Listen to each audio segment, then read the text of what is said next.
Assalamualaikum warahmatullahi wabarakatuh. Saya Aida Bella Silvia, NIM 138, akan menjelaskan tentang peran bank sentral dalam sistem pembayaran. Seperti yang kita ketahui sebelumnya, sistem pembayaran merupakan sistem yang berkaitan dengan pemindahan sejumlah nilai uang dari satu pihak ke pihak lain. Dalam rangka mengatur dan menjaga kelancaran sistem pembayaran yang diatur dalam Undang-Undang Nomor 23 Tahun 1999 JO, Undang-Undang Nomor 2 Tahun 2009 tentang Bank Indonesia, bahwa Bank Indonesia berwenang untuk menetapkan kebijakan, mengatur, melaksanakan, memberi persetujuan, perizinan, dan pengawasan atas penyelenggaraan sistem pembayaran. Jadi, apa saja peran bank sentral? Pertama, regulator. Peraturan-peraturan yang dibuat untuk mendukung kelancaran sistem pembayaran dikeluarkan oleh Bank Indonesia. Contohnya, Peraturan Bank Indonesia Nomor 14/23/PBI/2012 tentang transfer dana. Peraturan ini juga yang memudahkan kita dalam bertransaksi online. Kedua, perizinan. Bank Indonesia berperan memberikan izin terhadap pihak-pihak yang terlibat dalam pelaksanaan sistem pembayaran, seperti izin terhadap lembaga yang akan melakukan kegiatan transfer dana, alat pembayaran menggunakan kartu atau APMK, dan uang elektronik atau e-money. Yang ketiga, pengawasan. Agar kegiatan pembayaran berjalan dengan baik, Bank Indonesia melakukan pengawasan terhadap proses pembayaran ataupun terhadap aktivitas para pelaku yang terlibat dalam sistem pembayaran. Untuk yang keempat, operator. Bank Indonesia menyediakan layanan sistem pembayaran yakni Bank Indonesia Real Time Gross Settlement dan Sistem Clearing Nasional Bank Indonesia. Untuk Bank Indonesia Scribeless Securities Settlement System, Bank Indonesia menyediakan layanan sarana penatausahaan dan settlement surat berharga. Yang kelima, fasilitator. Agar penyelenggaraan sistem pembayaran semakin aman dan efisien, Bank Indonesia memfasilitasi pengembangan sistem pembayaran oleh industri yang bergerak dalam bidang jasa keuangan. Bank sentral juga adalah satu-satunya lembaga yang berhak mengeluarkan dan mengedarkan alat-alat pembayaran tunai seperti uang rupiah. Bank Indonesia juga berhak menarik dan mencabut hingga memusnahkan uang rupiah yang sudah tidak berlaku di peredaran. Bank Indonesia menentukan standar alat-alat pembayaran tadi serta pihak-pihak yang dapat menerbitkan atau memproses alat-alat pembayaran tersebut, dan menetapkan lembaga-lembaga yang dapat menyelenggarakan sistem pembayaran. Saya Titania Wahyu Sanjaya Putri, NIM 148. Saya akan melanjutkan presentasi ini.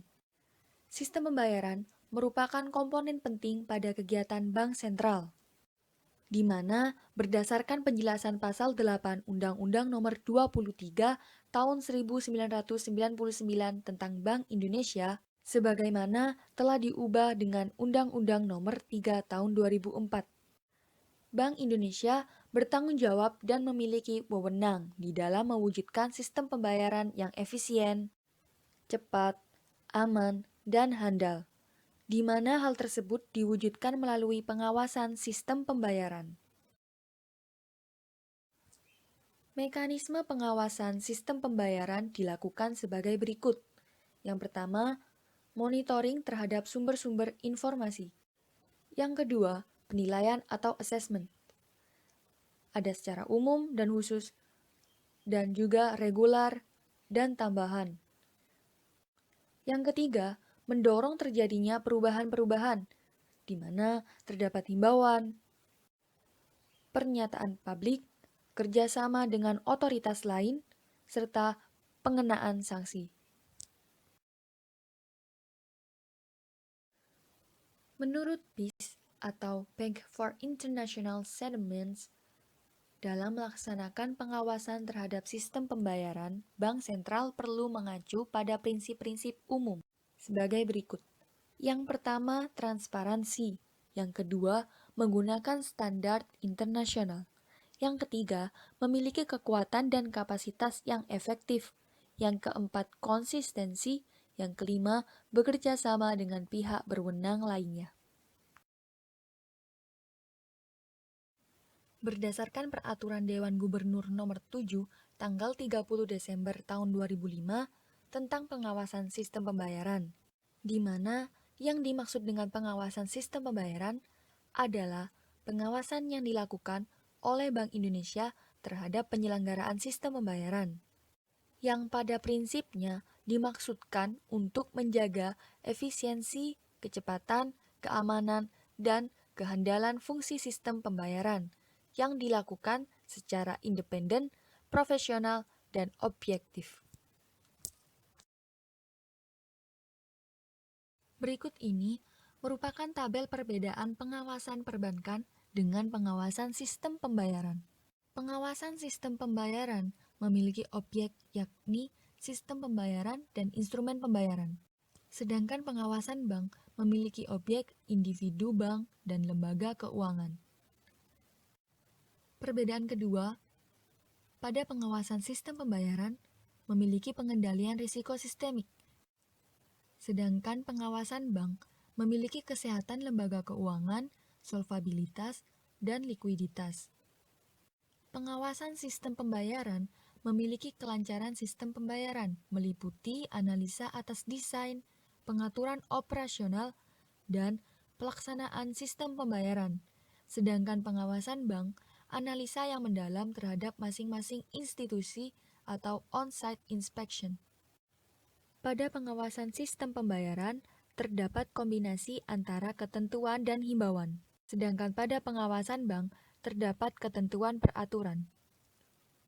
Pengawasan sistem pembayaran dilaksanakan oleh Bank Sentral, sedangkan pengawasan bank dilaksanakan oleh Bank Sentral atau otoritas lain yang berwenang.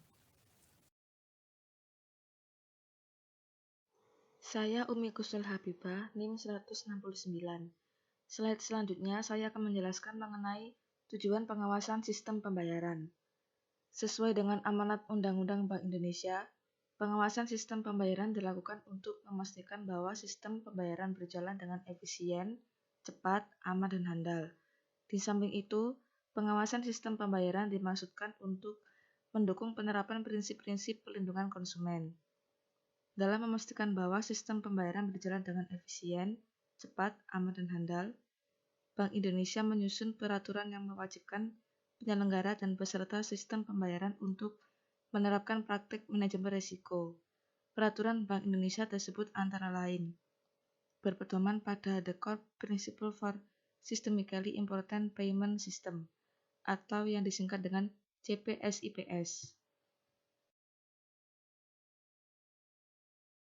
Untuk slide selanjutnya yaitu mengenai tentang cakupan pengawasan sistem pembayaran di Indonesia. Yang pertama yaitu tentang sistem SIPS seperti sistem BIRTGS. Maksud dari sistem ini ialah sistem yang apabila terjadi gangguan pada sistem tersebut dan sistem tersebut tidak disertai dengan perlindungan yang memadai dapat menimbulkan gangguan secara sistematik yang berdampak kepada sistem keuangan secara luas. Yang kedua yaitu tentang sistem SWIPS atau System Wide Important Payment System. Maksud dari sistem ini ialah sistem pembayaran yang tidak termasuk kategori SIPS, namun digunakan oleh masyarakat luas dan apabila terganggu dapat mengurangi kepercayaan dan kenyamanan masyarakat pengguna sistem pembayaran. Seperti sistem clearing check atau biliar giro, sistem penyelenggaraan alat pembayaran dengan menggunakan kartu APMK. Dan yang terakhir yaitu sistem penyelesaian transaksi surat berharga, baik yang diselenggarakan oleh Bank Indonesia maupun pihak lain. Sistem penyelesaian transaksi surat berharga merupakan sistem yang sangat berpengaruh pada stabilitas sistem keuangan, karena transaksinya melibatkan banyak pihak lain dan nilai transaksi secara total signifikan.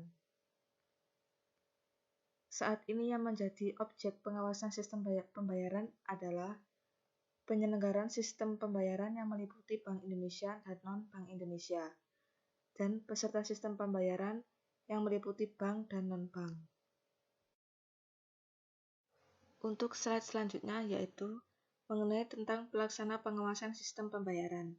Pengawasan dapat dilakukan secara sendiri, dilakukan secara bersama-sama dengan satuan kerja terkait lainnya, atau dilakukan secara berkoordinasi dengan satuan kerja terkait lainnya. Pemeriksaan secara bersama-sama maksudnya adalah tim pemeriksa sistem pembayaran melakukan pemeriksaan bersama dengan tim pemeriksa satuan kerja terkait. Misalnya satuan kerja pemeriksaan bank terkait, sedangkan pemeriksaan dengan berkoordinasi dilakukan dengan terlebih dahulu memberitahukan rencana pemeriksaan kepada satuan kerja terkait, misalnya dengan kantor Bank Indonesia.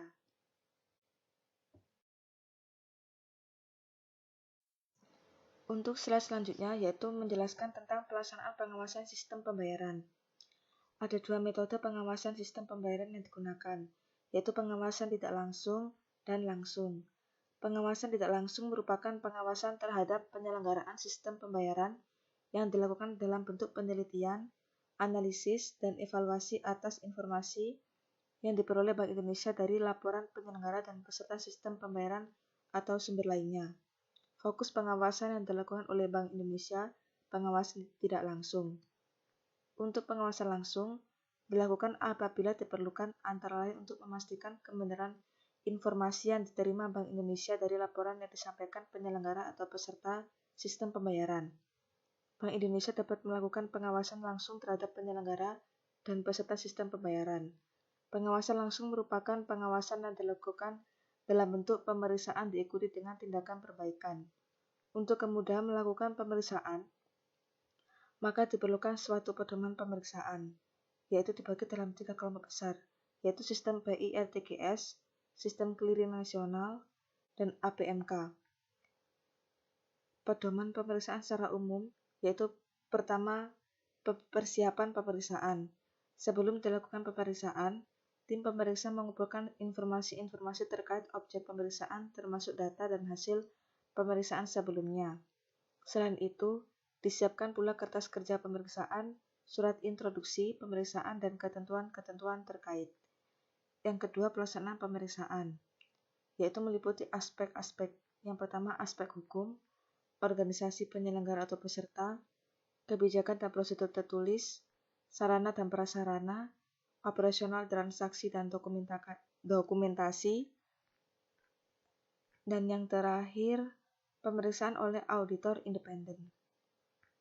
Selanjutnya, laporan hasil pemeriksaan. Hasil pemeriksaan dituangkan dalam bentuk laporan hasil pemeriksaan yang antara lain memuat kesimpulan pemeriksaan dan temuan hasil pemeriksaan yang ditandatangani baik anggota tim pemeriksa maupun pihak manajemen yang diperiksa. Dan yang terakhir yaitu tindak lanjut pemeriksaan. Setelah pemeriksaan dilakukan, pemeriksa akan menyampaikan surat pembinaan disertai dengan LHP kepada manajemen. Pemeriksaan akan memantau laporan dari manajemen mengenai hasil-hasil temuan pemeriksaan yang telah ditindaklanjuti. Saya Cindy Charles, NIM 175, ingin menjelaskan tentang peran Bank Sentral sebagai pengatur dan penyelenggara sistem pembayaran. Bank Indonesia mengatur mekanisme sistem pembayaran yang dilakukan oleh lembaga-lembaga keuangan lainnya. Hal-hal yang diatur menyangkut media yang digunakan, siapa saja yang terlibat, dan lain sebagainya. Ada 4 prinsip yang dipegang oleh Bank Indonesia dalam mengatur mekanisme pembayaran. Ini yaitu aman, efisien, kesamarataan akses, dan perlindungan konsumen. Guna melaksanakan perannya sebagai pengatur dan penyelenggara sistem pembayaran, hal-hal yang dilakukan Bank Indonesia adalah melakukan penetapan dan pemberlakuan sistem pembayaran nasional. Yang kedua, melaksanakan pemberian izin penyelenggara jasa sistem pembayaran nasional. Yang ketiga, melakukan pengawasan terhadap jasa sistem pembayaran nasional. Yang keempat, yaitu memberlakukan ketentuan sistem clearing. 5. Pemberlakukan ketentuan tentang alat pembayaran. 6. Mengeluarkan alat pembayaran. 7. Mengedarkan alat pembayaran. 8. Melakukan penarikan, pencabutan, dan pemusnahan alat pembayaran. 9. Melakukan pengembangan tata cara dan upaya guna mengurangi risiko dalam sistem pembayaran melalui penerapan sistem pembayaran yang sifatnya real time. 10. Melakukan pemetaan adanya resiko dalam sistem pembayaran. 11. Melakukan pengaturan dan pengembangan sistem informasi antar bank. Penyelenggaraan sistem pembayaran non-tunai oleh Bank Indonesia dilakukan dengan dua cara, yakni yang pertama, transaksi yang bernilai besar high value diselenggarakan dengan menggunakan perangkat Bank Indonesia Real-Time Gross Settlement dan Bank Indonesia Scriptless Security Settlement System.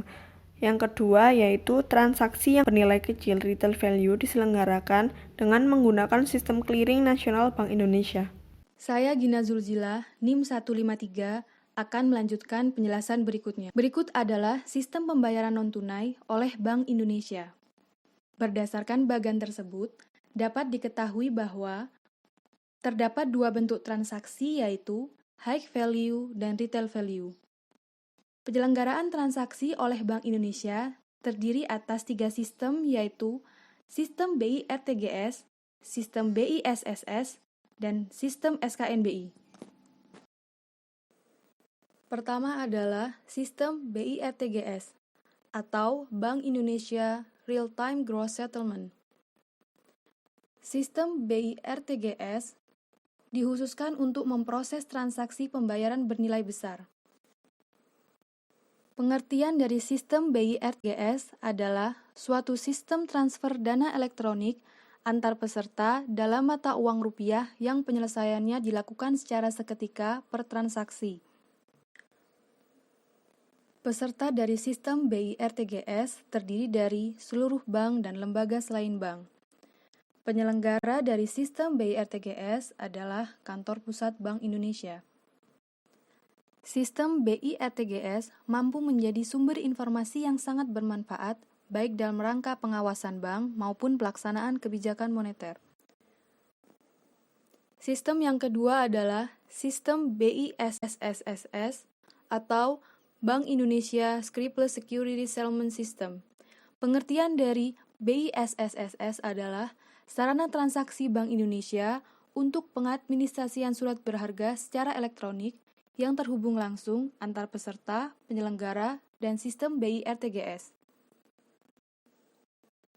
BI SSS menggabungkan antara sistem transaksi Bank Indonesia dengan sistem penata usahaan surat berharga. Kegiatan dari transaksi tersebut adalah operasi pasar terbuka atau OPT, pemberian fasilitas pendanaan dari Indonesia Bank Umum dan transaksi surat berharga negara atau SBN untuk dan atas nama pemerintah. Peserta dari BI SSS terdiri dari peserta penerbit yaitu Bank Indonesia dan Departemen Keuangan.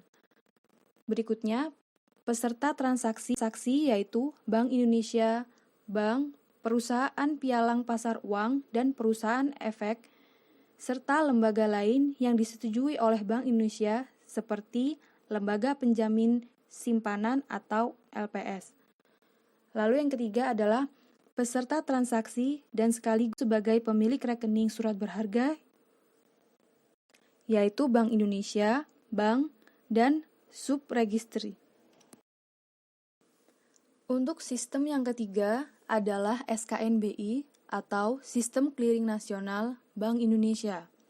Sistem clearing adalah pertukaran warkat atau data keuangan elektronik antar peserta clearing, baik atas nama peserta maupun atas nama nasabah peserta yang perhitungannya diselesaikan pada waktu tertentu.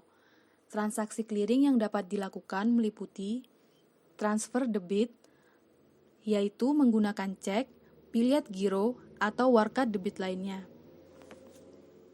Berikutnya adalah transfer kredit, yaitu mengisi formulir isian yang disediakan oleh bank, yang kemudian akan dikirim oleh bank melalui data keuangan elektronik yang disediakan dalam SKNBI. Untuk transfer kredit, batas nilai nominal yang dapat dikliringkan melalui clearing kredit dalam penyelenggaraan SKNBI maksimal senilai 500 juta rupiah.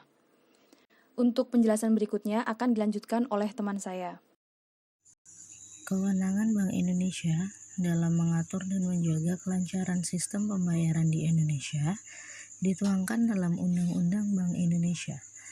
Dalam menjalankan tugasnya tersebut, Bank Indonesia mengacu kepada 4 prinsip kebijakan sistem pembayaran, yakni keamanan, efisiensi, kesetaraan akses, dan perlindungan konsumen. Kewenangan Bank Indonesia dalam mengatur dan menjaga kelancaran sistem pembayaran di Indonesia dituangkan dalam Undang-Undang Bank Indonesia. Dalam menjalankan tugasnya tersebut, Bank Indonesia mengacu kepada 4 prinsip kebijakan sistem pembayaran, yakni keamanan, efisiensi, kesetaraan akses, dan perlindungan konsumen. Dalam rangka mengatur dan menjaga kelancaran sistem pembayaran, Bank Indonesia berwenang melaksanakan hal-hal berikut, yaitu melaksanakan dan memberikan persetujuan dan izin atas penyelenggaraan sistem pembayaran, mewajibkan penyelenggara jasa sistem pembayaran untuk menyampaikan laporan tentang kegiatan, menetapkan penggunaan alat pembayaran, mengatur sistem clearing antar bank dalam mata uang rupiah dan atau valuta asing, dan yang terakhir, menyelenggarakan penyelesaian akhir transaksi pembayaran antar bank dalam mata uang rupiah dan atau valuta asing. Saya Novia Ayu, NIM 177. Di sini saya akan menjelaskan tentang perkembangan sistem pembayaran yang ada di Indonesia saat ini. Yang pertama, perkembangan sistem pembayaran saat ini telah mengarah pada upaya penguatan infrastruktur dan pengembangan sistem dengan bertopang pada kemajuan teknologi informasi, di mana Bank Indonesia sebagai penyelenggara sistem telah mengoperasikan layanan Settlement Payment versus Payment atau PVP pada sistem Bank Indonesia Real Time Gross Settlement atau sistem BI RTGS. Yang kedua, Bank Indonesia sebagai penyelenggara kegiatan settlement atau transaksi-transaksi terus berupaya memperbaiki dan memperbarui sistem yang ada agar selalu efisien, aman, dan sejalan dengan perkembangan teknologi serta kebutuhan masyarakat yang selalu berkembang.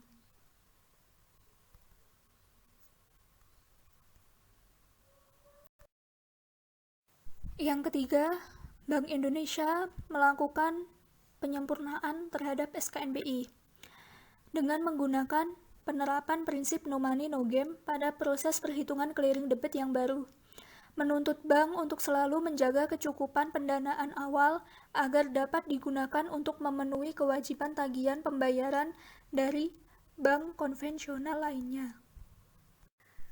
Yang keempat, Bank Indonesia memperkuat kelembagaan industri pembayaran dengan mendirikan Asosiasi Sistem Pembayaran Indonesia atau ASPI dan Asosiasi Pembayaran Pengiriman Uang atau APUI.